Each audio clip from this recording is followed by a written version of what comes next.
Parents, आप सब लोग थेरेपी सेंटर पे जाते हो, मैं भी थेरेपी सेंटर पे गया था। थेरेपी सेंटर पे मेरे साथ क्या क्या हुआ था उसके ऊपर मैं अपना नॉलेज शेयर कर रही हूँ। वीडियो शुरू से लास्ट तक देखना तो आप लोग को पता लगेगा मेरे साथ क्या क्या हुआ था।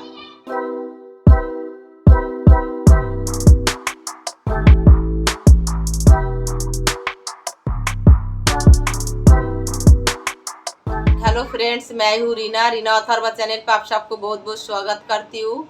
मैं शुरू में अथर्वा की वीमेंस हॉस्पिटल से स्पीच थेरेपिस्ट और जामरुदपुर से ऑक्यूपेशन थेरेपी लिया था।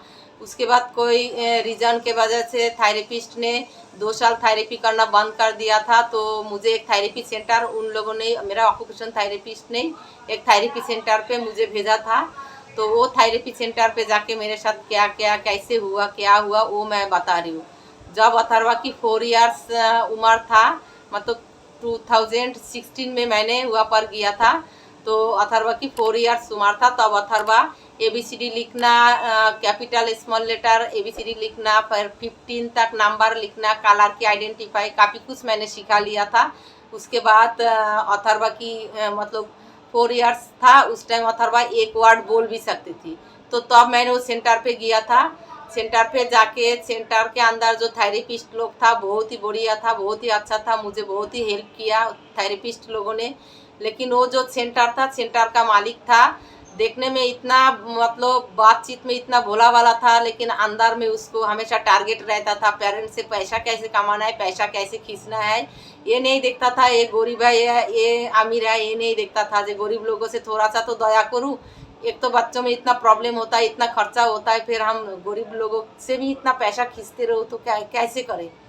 तो क्या हुआ था पता है, वहाँ पर बाहर से उनका कांटेक्ट था बाहर अमेरिका की थेरेपिस्ट के साथ। तो वो हर साल एक फिजियोथेरेपिस्ट को अपना सेंटर में और एक चाइल्ड स्पेशलिस्ट को बुलाती थी। तो फिर हम तो पेरेंट्स आए, हमें तो कोई भी उल्लू बना सकता है। अगर कोई बोले बहुत बढ़िया अच्छा थेरेपिस्ट आ रहा है, बहुत एक्सपीरियंस है, तो आप उसको दिखाओ, तो अथर्वा की इम्प्रूवमेंट लाने के लिए क्या क्या करना है बता देगा। तो हम तो पैसे की तरफ नहीं देखेंगे, जितना भी हमें पैसों की प्रॉब्लम हो। हम तो यही चाहेंगे हमारा बच्चा अगर ठीक होने का रास्ता कोई बताए, हमारा पैसा खर्चा है कोई बात नहीं, तो हम उसके साथ सेशन ले लेता है। तो वो जो थेरेपिस्ट था वो ऑक्यूपेशन थेरेपिस्ट नहीं था, लेकिन मुझे बोला था ऑक्यूपेशन थेरेपिस्ट है, वो था फिजियोथेरेपिस्ट। क्योंकि फिजियोथेरेपिस्ट के लिए अथर्वा की कोई ज़रूरत नहीं थी, फिर भी मेरे को फिजियोथेरेपिस्ट से मिलाने के लिए मुझे पटाया, इतना इम्प्रेस किया। फिर मैं सोचा चलो US से आ रहा है तो इतना कुछ जब बच्चे के पीछे खर्चा कर रहा है तो US वाली थेरेपिस्ट को भी एक बार दिखा देता है, तो शायद कुछ अच्छा रास्ता बताएगा जो मैं करके अथर्वा को इम्प्रूवमेंट ला पाएंगे। तो फिर उनका चार्ज कितना था, 45 मिनट्स में 1500, मतलब 45 मिनट्स देखेगा 1500 रुपया उन्होंने फीस लेगा। उन्होंने नहीं लेगा, सेंटर का जो मालिक है उनके साथ उनका कांटेक्ट होता था, तो वो लेगा। और उनके साथ क्या कांटेक्ट होता था वो तो मुझे पता नहीं, लेकिन फीस था 1500 रुपया फीस था। तो मैं मान गया, अथर्वा की पापा के साथ बात किया। अथर्वा की पापा बोल रहा है इतना जब खर्चा हो रहा है, बाहर की कंट्री से आ रहा है, कुछ तो अच्छा बताएगा जो हम करके अथर्वा को अच्छा लेवल पे ला पाएंगे, तो ले लो कोई बात नहीं। 1500 रुपया की बात है, तो हमने मतलब अथर्वा के लिए पर्ची ले लिया, 1500 रुपया जमा कर दिया। फिर थेरेपिस्ट आया। फिर हमारा जो तीनों थेरेपिस्ट था, वो सेंटर के अंदर मैं 3 थेरेपी लेता था, प्ले लैंग्वेज और स्पेशल एजुकेशन और ऑक्यूपेशन थेरेपिस्ट। ये तीनों थेरेपिस्ट था, मैं था, और वो बाहर से जो फिजियोथेरेपिस्ट आया वो था। तो बाहर से जो फिजियोथेरेपिस्ट आया वो मुझे नहीं पता था वो फिजियोथेरेपिस्ट है। 1500 रुपया से मैंने अथर्वा की एक सेशन ले लिया। उन्होंने क्या काम बताया मुझे, एक तुआली लेके बोला था अथर्वा की गाल पे ऐसे करते रहना। ये तो मेरा ऑक्यूपेशन थेरेपिस्ट ऑलरेडी पहले ही जब अथर्वा की 3 साल उम्र था वो बता दिया था। फिर बोला था जिम बॉल के ऊपर अथर्वा को ऐसे उल्टा लेटाओ, फिर अथर्वा को हेड ऊपर करे और अथर्वा हैंड ऊपर करके मैं अपना हाथ ऊपर रखूंगी, अथर्वा मेरे हाथ को टच करे। इससे ज़्यादा बढ़िया एक्सरसाइज इस टाइप का ही, इससे ज़्यादा डिफिकल्ट एक्सरसाइज मेरा ऑक्यूपेशन थेरेपिस्ट ने मुझे बता दिया था ऑलरेडी 3 इयर्स में। ऑक्यूपेशन थेरेपिस्ट बता दिया था इससे भी डिफिकल्ट लेवल की, जो करने से अथर्वा की बैलेंस आ जाएगा बॉडी में, बॉडी का मसल टोन स्ट्रांग हो जाएगा, तो वो बता दिया था। तो जब ये बताया तो फिर मुझे थोड़ा सा खटका लगा, जो मैं 1500 रुपया खर्चा करके बाद से 3 बात सुनने के लिए मैंने अथर्वा को पीछे 1500 रुपया खर्चा करके लेके आया। फिर आपस में उन लोग हिंदी में इंग्लिश में बात कर रही थी तो मुझे समझ नहीं आया था। फिर बोला कि आए अथर्वा की जो पीठ में जो जो हड्डी लंबा सा जो नीलधरा की जो हड्डी होता है तो बोल रहा है जे वो थोड़ा सा कमजोर है, तो आपको मतलब इसके ऊपर बॉल के ऊपर ऐसे उल्टा लेटा के उसको हेड को ऊपर करके आपका हाथ ऊपर रखेंगे तो टास्क करना है, बस बता दिया। बहुत बढ़िया बात है। तो मैं सोचा ऑक्यूपेशन थेरेपिस्ट है, चलो बताया, ये तो मेरा ऑक्यूपेशन थेरेपिस्ट इससे भी डिफिकल्ट लेवल की बताया था तो मैं करूँगी। तो मैं जब सेंटर से बाहर आ गया फिर मेरा जो अपना थेरेपिस्ट है उससे मिला, और ऐसे था हर जगह पे कैमरा था, आप किसी से कोई बात करोगे तो वो जो मैडम का जो सेंटर है उनके ऑफिस में वो है तो वो देख सकते थे किसके साथ हम कांटेक्ट कर रहे हैं, किसके साथ हम बात कर रहे हैं। तो फिर भी मेरा थेरेपिस्ट ने मुझे बोला था जे आपने अथर्वा को दिखाया उनको तो आपको कैसे लगा? तो मैंने बोला मुझे अच्छा नहीं लगा, क्योंकि जो काम उन्होंने बताया वो तो ऑलरेडी मेरा ऑक्यूपेशन थेरेपिस्ट तो बताया, मेरा स्पेशल एजुकेशन ने मुझे बताया था। स्पेशल एजुकेटर जो लड़की थी वो बंगाली थी, हमारी कास्ट की थी, तो वो मुझे बोला था। और वो कैसे बोला था पता है? उसका फ़ोन नंबर मुझे बांग्ला में अथर्वा की नोटबुक में बांग्ला में लिख दिया था। फिर क्योंकि चारों तरफ कैमरा है, हम अंदर बैठ के कोई उल्टा सीधा बात नहीं कर सकता है, काम की बात ही कर सकता है। तो वो अपना फ़ोन नंबर लिख दिया था बांग्ला में, और मैं भी बंगाली हूँ, वो भी बंगाली है। फिर मैंने उसको फ़ोन किया तब जाके वो बताया, अपने उसको साथ मिलाया। वो ऑक्यूपेशन थेरेपिस्ट नहीं था, वो फिजियोथेरेपिस्ट था। आपको मिलाना नहीं चाहिए था, अथर्वा को दिखाना नहीं चाहिए था इतना पैसा खर्चा करके। ऑलरेडी आप इतना प्रॉब्लम में रहते हो, आपके पास पैसा का प्रॉब्लम होता है, अथर्वा की ट्रीटमेंट के लिए आपको काफ़ी पैसा चाहिए, तो उससे मिलाया, ये 3 एक्टिविटी दिया।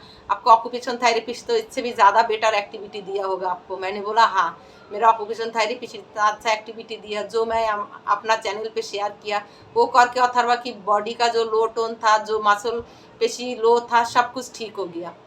तो फिर मुझे बाद में पता लगा, देखो वो सेंटर का मालिक कमाने के लिए मुझे ये नहीं बताया जो अथर्वा को दिखाने की कोई ज़रूरत नहीं, अथर्वा अच्छा लेवल पे जा रहा है। तो वो फिजियोथेरेपिस्ट है, जो बच्चा चल नहीं सकता है उसके लिए वो थेरेपिस्ट था। तो फिर भी मेरे से 1500 रुपया लेके मेरे से करा लिया। मैं इतना बेवकूफ़ थी, इतना भोला वाला था, मतलब कोई भी हर एक पेरेंट्स मेरे जैसे ही मतलब वो उल्लू बन जाता है, क्योंकि हम जैसे पेरेंट्स को अगर कोई बोले तुम ये करो तुम्हारा बच्चा अच्छा हो जाएगा या अच्छा लेवल पे आ जाएगा, तो हम लोग तो करने के लिए तैयार रहेंगे। हम तो पैसों के तरफ भी नहीं देखेंगे जो कितना पैसा लगेगा, हम तो चाहेंगे पैसा जाए मेरा बच्चा नॉर्मल हो जाए। कोई भी कुछ भी बोले हम ये मानने के लिए तैयार हो जाता है शायद ये करने से हमारा बच्चा नॉर्मल हो जाए। इसलिए पेरेंट्स किसी को कहना नहीं मानना, खुद एक बार दिमाग लगाओगे, खुद सोचोगे, उसके बाद ही कोई काम करने के लिए डिसाइड करोगे। मैं तो समझदार नहीं था, इसलिए मैंने तो 1500 रुपया 45 मिनट में दे दिया था। उसके बाद फिर क्या हुआ, थेरेपिस्ट लोगों ने मुझे अंदर बुला के 1 साल अथर्वा वो सेंटर पे मेरे गोदी में बैठ के काम करती थी, लेकिन वो सेंटर का थेरेपिस्ट तीनों ही बहुत ही बढ़िया था, और उन लोग अथर्वा के साथ अच्छा काम करता था और मुझे काम बताता था। तो फिर वो सेंटर का मालिक थेरेपिस्ट को बोलता था, जो ऑक्यूपेशन थेरेपिस्ट था उसको बोलता था, और जो स्पेशल एजुकेटर था उसको बोलता था जे अथर्वा को इतना तेज मत भगाओ, अथर्वा को इतना एक्टिविटी मत बताओ, अथर्वा को इतना आगे मत लेके जाओ। अथर्वा को काम बताओगे तो उसका मामी करेगा, उसको बहुत जल्दी इम्प्रूवमेंट हो जाएगा। थेरेपिस्ट से बोलता था, वो थेरेपिस्ट लोग बाद में मुझे बताया।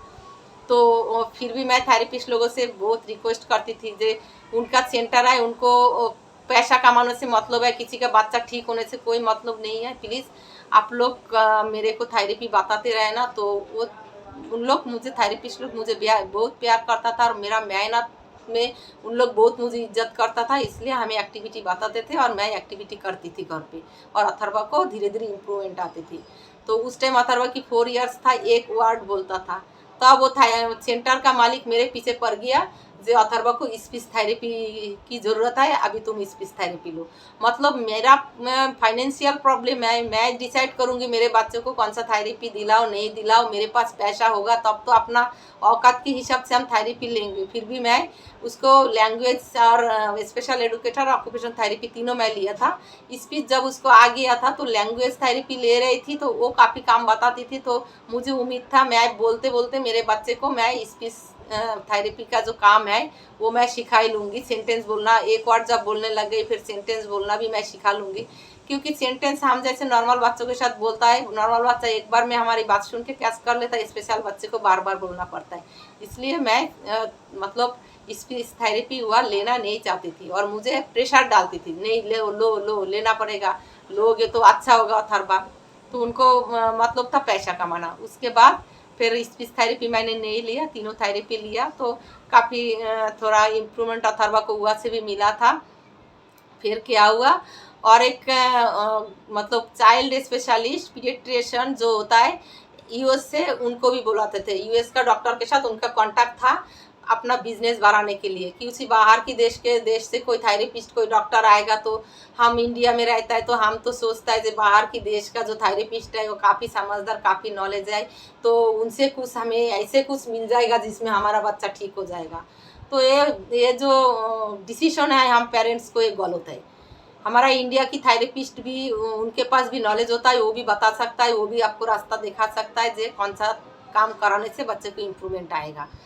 तो मेरे जैसे गलती मत करना। अगर कुछ करना है तो पहले सोच समझ के हर एक बात पूछो, हर तरीक़ा से आप उसके बारे में जानो, उसके बाद ही अपना बच्चे को थेरेपिस्ट सेंटर में जाके कुछ एक्स्ट्रा कराओ। तो फिर क्या हुआ, पीडियाट्रिशियन आया, वहाँ पर भी मतलब 1000 रुपया लिया, आधा घंटा देखेगा बच्चे को। तो मैंने बोला था मुझे पीडियाट्रिशियन नहीं दिखाना है, मेरा जो हॉस्पिटल में मैं जो बच्चे का डॉक्टर अथर्वा को दिखाती हूँ बचपन से, वो बहुत ही बढ़िया है। उन्होंने ही मुझे अथर्वा के असेसमेंट के लिए भेजा था। उनकी रास्ते में चल के ही मुझे पता लगा था अथर्वा ऑटिज्म है। तो मुझे बाहर की कोई पीडियाट्रिशियन दिखाने की मुझे कोई ज़रूरत नहीं पड़ता था, और मुझे अच्छा भी नहीं लगता था। अथर्वा की जो चाइल्ड स्पेशलिस्ट का डॉक्टर है वो बहुत बढ़िया है। तो फिर भी मुझे इतना फोर्स करता था, मतलब पर्सनली ऑफिस में बोला कि हर एक पेरेंट्स को इतना फोर्स करता था जे तुम्हें दिखाना ही दिखाना है, पैसा मतलब उसको लूटना ही है। ऐसे मतलब भोला बन के इतना अच्छा से समझाता था पेरेंट्स को, और सारे पेरेंट्स ले लेता था ऐसे। जब भी यूएस से कोई डॉक्टर आता था उससे क्लास ले लेता था।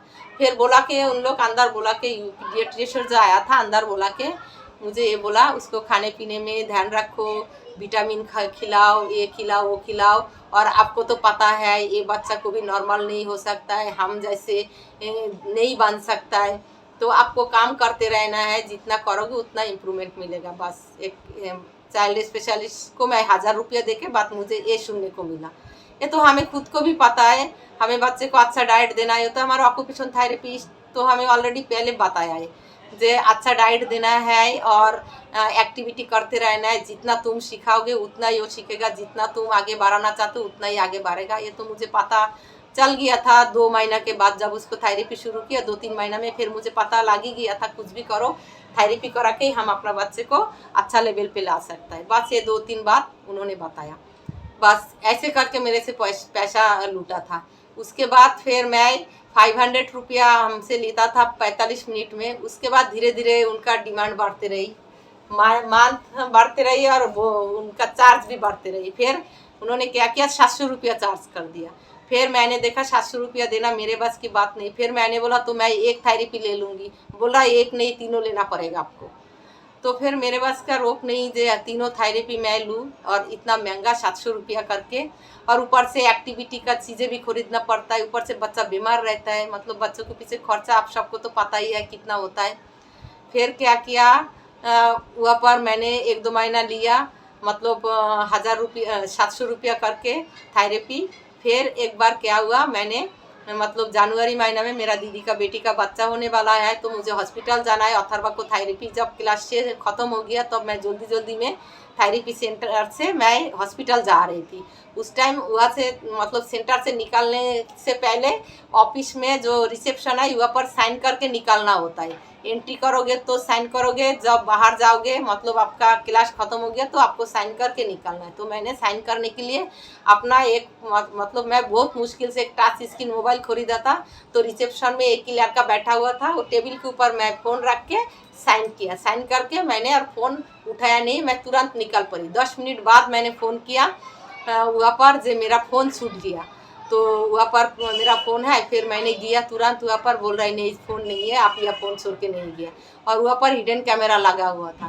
फिर दूसरा मतलब उस दिन मैंने फ़ोन पे मैडम के साथ भी बात किया जिसका सेंटर है, बोल रहा है नहीं कोई फ़ोन आप छोड़ के नहीं किया। और मैं फ़ोन मुझे पक्का याद है, मैं साइन करने के टाइम लेफ्ट हैंड में फ़ोन था, मैं रख के साइन किया। फिर मैं बैग उठाया और फ़ोन मैंने उठाया नहीं, वही छोड़ दिया। फिर मैं हॉस्पिटल चला गया, फिर फ़ोन नहीं मिला। फिर दूसरी दिन मैंने वहाँ पर जाके सेंटर का जो मालिक है, मैंने बोला आपके यहाँ पर तो कैमरा लगा हुआ है, हम कैमरा चेक करना चाहता है। तो वो मालिक क्या बोला पता है, हमारा यहाँ का कैमरा ख़राब हो गया, बाकी हर जगह का कैमरा ठीक है, यहाँ का कैमरा ख़राब हो गया। और मेरा वो 7,500 की फ़ोन था, क्योंकि मेरा 3,000 की फ़ोन खरीदना भी मेरे लिए बहुत ही मुश्किल बात था। और बहुत मुश्किल से मेरा हस्बैंड मुझे 7,500 की एक फ़ोन खरीद के दिया था, क्योंकि अथर्वा के लिए व्हाट्सअप में मुझे बात करना था, वीडियो भेजना था, मतलब अथर्वा की काम के लिए मुझे वो एक फ़ोन खरीद के दिया था। वो फिर वहाँ से गुम हो गया। फिर हम मतलब कैमरा चेक करने गई, बोल रहा है यह का कैमरा तो पहले से ही ख़राब है। तो बस ये हो गया। उसके बाद मैंने डिसाइड किया था जो कैसे मैं इस सेंटर से निकल जाऊं। और जो थेरेपिस्ट लोग था उन लोग भी बोला था कि हम इस सेंटर में काम नहीं करेंगे, क्योंकि इनको बच्चे को इम्प्रूवमेंट से कोई मतलब नहीं है, इसको पैसों से मतलब है। इसलिए जो 2 थेरेपिस्ट है, स्पेशल एजुकेटर और ऑक्यूपेशन थेरेपिस्ट, ये दोनों लड़की बोल रही थी हमें पैसा नहीं कमाना, हमें पैसा कमाना भी है, बच्चे को इम्प्रूवमेंट भी करना है। ये बच्चे को काम नहीं बताना चाहता है, ये पैसा कमाने के चक्कर में रहता है। और ये बहुत मतलब थेरेपिस्ट को हुक्म झाड़ता है, इसको नहीं काम देना, उसको नहीं काम देना। तो दोनों ने हमें बताया था। तो मैंने सोचा जब वो 2 थेरेपिस्ट नहीं रहेगा, मैं और दूसरा न्यू कोई थेरेपिस्ट से या थेरेपी नहीं कराएंगे। तब मैंने वहाँ से कैसे निकाला। मैंने बोला मैं अकेले रहती हूँ, बहुत प्रॉब्लम में रहती हूँ, मेरा हस्बैंड चेन्नई में रहता है, मुझे तुरंत चेन्नई जाना है, मैं चेन्नई में जाके उसको थेरेपी कराऊंगी। मैं और दिल्ली में नहीं रह रही हूँ, मैं दिल्ली से शिफ्ट हो रही हूँ चेन्नई में। उस टाइम भी उन्होंने मना किया, नहीं नहीं अथर्वा को मत लेके जाओ, अथर्वा बहुत अच्छा कर रहा है मेरा सेंटर से। तो मैं तब सोच रही थी तुम्हारी सेंटर से अच्छा नहीं कर रहा है, तुम तो ऑलरेडी से मतलब थेरेपिस्ट को मना ही करते हो मुझे काम ना दे। यह का थेरेपिस्ट दोनों अच्छा है इसलिए मुझे काम देता है। तीनों थेरेपिस्ट ही अच्छा था, तीनों थेरेपिस्ट ही मुझे काम देता था।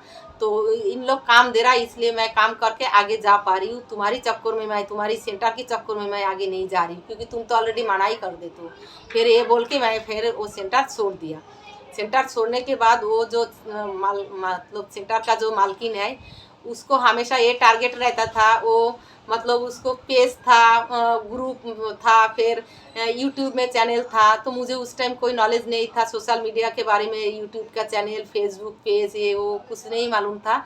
तो उन्होंने हमेशा बोलता था हम अथर्वा को वीडियो बना के डालना चाहते थे, डालूंगी। तो मैंने मना कर दिया था, या पर मेरा बच्चा थेरेपी करने आता है, मैं किसी को शो नहीं करना चाहती हूँ मेरे बच्चों में प्रॉब्लम है, या आप मेरे बच्चे को कोई वीडियो बनाओगे नहीं, अगर कोई भी वीडियो बनाना है छोड़ना है वो मैं खुद करूँगी, आप अथर्वा की वीडियो नहीं बनाओगे। बोल रहा पीछे से बनाऊँगी। मैंने बोला नहीं, पीछे से आगे से कोई से भी वीडियो बना के तुम अपना फ़ायदा के लिए कोई पर नहीं छोड़ोगे। तो मैं मतलब प्यार से बोला था जी नहीं मैम, मैं अपना बच्चे का वीडियो कोई पर शेयर नहीं करना चाहती हूँ, सोशल मीडिया में तो बिल्कुल नहीं।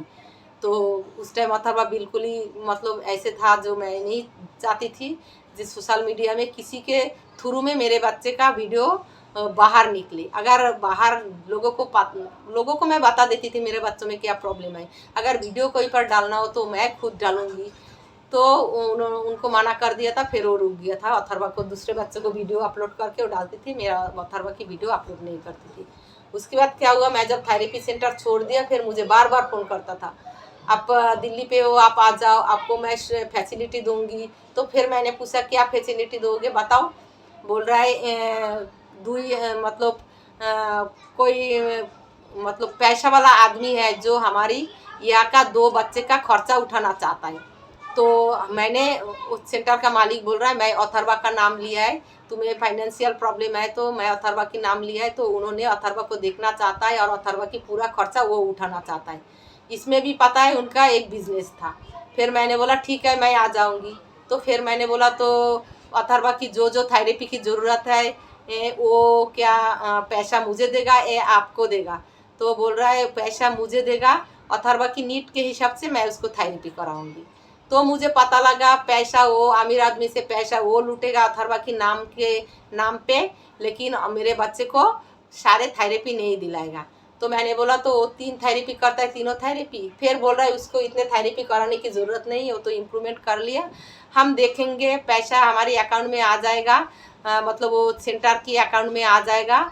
एक अमीर आदमी 2 बच्चे का खर्चा उठाना चाहते थे, तो एक अथर्वा की नाम लिया था और दूसरा और एक बच्चे का नाम लिया था, उसका नाम मुझे नहीं पता। तो बोल रहा है तो अथर्वा की थेरेपी का खर्चा वो उठाएगा तो हमारी अकाउंट में आएगा और उसको नीड के हिसाब से हम थेरेपी देंगे। तब मुझे पता लगा मेरे बच्चे को कोई थेरेपी नहीं देगा, सेंटर में जाएगा और आएगा और अथर्वा के नाम की पूरा पैसा वो खींचेगा, अपना अकाउंट में डालेगा। तो फिर मैंने उनको मना कर दिया। मैंने बोला नहीं, फ्री में मैं अपना बच्चे का थेरेपी नहीं लेना चाहती हूँ। अगर फ्री में मुझे थेरेपी लेना है तो बहुत सारे सरकारी सेंटर है, वहाँ जाके मैं ले सकती हूँ। मैं किसी से हेल्प ऐसे नहीं लूँगी जो वो आपको अकाउंट में पैसा दे। अगर कोई इंसान मेरे अकाउंट में पैसा दे और मुझे बोले तुम अपना हिसाब से अपना बच्चे को थेरेपी कराओ, तो मैं वो हेल्प ले सकती हूँ। मैं आपका फ़ायदा के लिए मैं अपना थेरेपी नहीं लेना चाहती हूँ। फिर काफ़ी पेरेंट्स से मैंने बात किया तो काफ़ी पेरेंट्स बोला आपको यूज़ कर रहा है, अथर्वा को यूज़ कर रहा है अपना सेंटर के नाम कमाने के लिए, अथर्वा को इम्प्रूवमेंट शो करने के लिए, वो अपना इमेज बढ़ाने के लिए अथर्वा को और आपको इतना फ़ोन करता है और इतना इम्प्रेस करता है और आपका हेल्प करना चाहता है। आप 3 थेरेपी लेते हो, आपका बच्चे को शायद 1 थेरेपी देगा, अथर्वा आगे नहीं जाएगा और आप उसको पीछे पड़ा रहोगे तो आप इम्प्रूवमेंट नहीं ला पाओगे, क्योंकि आपको काम पता नहीं होगा तो आप कैसे इम्प्रूवमेंट करोगे। काफ़ी पेरेंट्स मुझे ये बताया। तो उसके बाद वहाँ से मैं बिल्कुल काट कर दिया। फिर मुझे इम्प्रेस करने के लिए जब भी दिवाली का प्रोग्राम होता था, जब भी क्रिसमस की प्रोग्राम होता था, फिर उन्होंने हमें बुलाते थे, बच्चे को बुलाते थे दिवाली का और मतलब हर एक त्योहार में वहाँ पर ग्रुप पार्टी होता था बच्चे के और पेरेंट्स की। तो हमें बोलता था, हमसे चार्ज नहीं लेता था, लेकिन हम जाने के बाद हमारे बच्चे को और हमें सबसे मिलाते थे और बोलते थे ये है अथर्वा, हमारी यह थेरेपी करके इतना इम्प्रूवमेंट आया। तब मैंने हुआ का थेरेपी करना छोड़ दिया था, मैं अपना पुराना थेरेपिस्ट के पास चला गया। हम पुराना थेरेपिस्ट के पास जाके मेरा बच्चा अभी इस लेवल पे है। तो ऐसे ऐसे लोग होता है थेरेपी सेंटर वालों का कोई हमदर्दी नहीं रहता है आपका बच्चा इम्प्रूवमेंट करे ना करे। उनका ये मतलब दिमाग में हमेशा रहता है बच्चा इम्प्रूवमेंट स्लो करे, जितना साल तक मेरे सेंटर पे बच्चा आते रहेगा उतना साल तक मैं पैसा कमा पाऊँगी। तो ऐसे मैं भोला भाला थी, मैं भी बहुत बार उल्लू बन गया, लेकिन फिर मैंने जब समझ गया है मेरे से फ़ायदा लूट रहा है, तब मैं वहाँ से खिंचक लिया और मैं वहाँ का सेंटर छोड़ दिया। अब काफ़ी पेरेंट्स को क्वेश्चन रहता है मैं कौन सा सेंटर से थेरेपी लिया। मैं भी एक सेंटर पे गया था, हुआ मुझे भी बहुत उल्लू बनाया, मेरे से बहुत पैसा खींचा और ये नहीं दिखता था कि मैं महीना की पहला तारीख हम पैसा नहीं दे पाएंगे, तो वो नहीं देखता था। कुछ भी करो, तुम्हारा महीना ख़त्म हो गया, तुम एक क्लास लेने के लिए आओगे तो जैसे हमारा 30 तारीख को महीना ख़त्म हो गया, फर्स्ट को अब हम जाएंगे तो वह पैसा जमा करो, पर्ची ले लो, उसके बाद ही तुम्हारा एडवांस जमा करो, उसके बाद ही तुम्हारा थेरेपी शुरू होगा, नहीं तो नहीं होगा। तो हम अपना बच्चे के चक्कर में बहुत पैसा खर्चा किया, बहुत लोग मुझे उल्लू बना के पैसा ले लिया। तो इस दुनिया में अच्छे लोग भी होता है, ये ऐसे मेरे से पैसा खींचा था और ऐसे थेरेपिस्ट भी मुझे मिला था जो हमसे हमेशा पैसा कम लेता था। तो है मेरा थेरेपिस्ट सेंटर की नॉलेज। पेरेंट्स आप लोग भी थेरेपी सेंटर जाते हो तो अच्छा से मतलब दिमाग से सोचना कौन सा थेरेपी, और घर पे बच्चे को फॉलो करना है, बच्चे का एक्टिविटी घर पे कराना है। थेरेपी सेंटर ले जाओगे तो थेरेपी सेंटर मतलब थेरेपी सेंटर की जो मालिक होता है वो थेरेपिस्ट को मनाही कर देता है, अंदर बैठ के क्या काम कराता है नहीं कराता है, उतना इम्प्रूवमेंट नहीं आ सकता है। इसलिए हमें घर पे काम करने की ज़रूरत है। काफ़ी चैनल में बहुत बहुत अच्छा एक्टिविटी है। आप थेरेपी सेंटर भी ले जाओ और कोशिश करो वहाँ से काम लाने के लिए, थेरेपिस्ट से बात करने के लिए, और थेरेपिस्ट से काम लाओ और घर पे बैठ के करो, तब जाके बच्चों में इम्प्रूवमेंट आएगा। कोई नामी दामी हाई फाई सेंटर में आप रोज़ लेके जाओगे उसमें आपका टाइम वेस्ट होगा और घर पे आप काम नहीं करोगे। कोई थेरेपी सेंटर से बहुत ज़्यादा इम्प्रूवमेंट आप बच्चे को नहीं ला पाओगे। बच्चों की इम्प्रूवमेंट लाना है तो हमें घर पे एक्टिविटी करना है, और वो एक्टिविटी हम खुद से हमें नहीं नॉलेज रहता है, इसलिए वो सब कुछ थायरेपिस्ट ही हमें रास्ता दिखा सकता है। एक अच्छा थायरेपिस्ट के पास नॉलेज होता है जो बच्चे को ठीक कर सकता है, बच्चे को ठीक करने की रास्ता तुम्हें बता सकता है। 45 मिनट में बच्चा ठीक नहीं होता है। सेंटर मतलब थायरेपिस्ट अगर आपको रास्ता दिखा दे तो आप अगर घर पे करोगे तो आपका बच्चा ज़रूर इम्प्रूवमेंट करेगा। तो पेरेंट्स, ये था मेरा थेरेपी सेंटर की नॉलेज। काफ़ी पेरेंट्स का मन में रहता है मैं कहाँ से थेरेपी किया, क्या किया, नहीं किया। सेंटर की नॉलेज मैंने बता दिया, और उसके बाद मैंने थेरेपी का भी बताऊंगी कैसे मैंने थेरेपी कराया, मेरा जर्नी कैसे था अथर्वा के साथ, अथर्वा की सक्सेसफुल जर्नी वो भी शेयर करूंगी आप लोग के साथ। मतलब काफ़ी बातें हैं जो मेरा मन में, मैं जो आप सबके साथ शेयर करना चाहती हूँ। हर एक वीडियो में मैं कुछ ना कुछ आप लोग के साथ शेयर करूँगी, जो देख के आप लोग को भी आइडिया हो जाए सेंटर के बारे में। जे कई कई सेंटर ऐसे होता है जो बच्चों के साथ कोई मतलब नहीं रखता है, पैसों से मतलब रखता है। Thank you so much parents. अगर वीडियो अच्छा लगे तो लाइक कमेंट ज़रूर करना, और कमेंट करके ज़रूर बताना मेरे साथ ऐसे हुआ था। मैं चाहती हूँ और कोई पेरेंट्स के साथ ऐसे ना हो, कोई उल्लू बना के दूसरा थेरेपिस्ट का, जैसे फिजियोथेरेपिस्ट के जगह आपको ऑक्यूपेशन थेरेपिस्ट की ज़रूरत है, आपको फिजियोथेरेपिस्ट के पास ना भेजे। ऐसे आप लोग ध्यान से फॉलो करके फिर अपना बच्चे को मतलब थेरेपी दिलाने की कोशिश कीजिए। Thank you so much. आज यहाँ तक न्यू वीडियो में न्यू एक्टिविटी लेके मिलेंगे। Tata bye bye, thank you.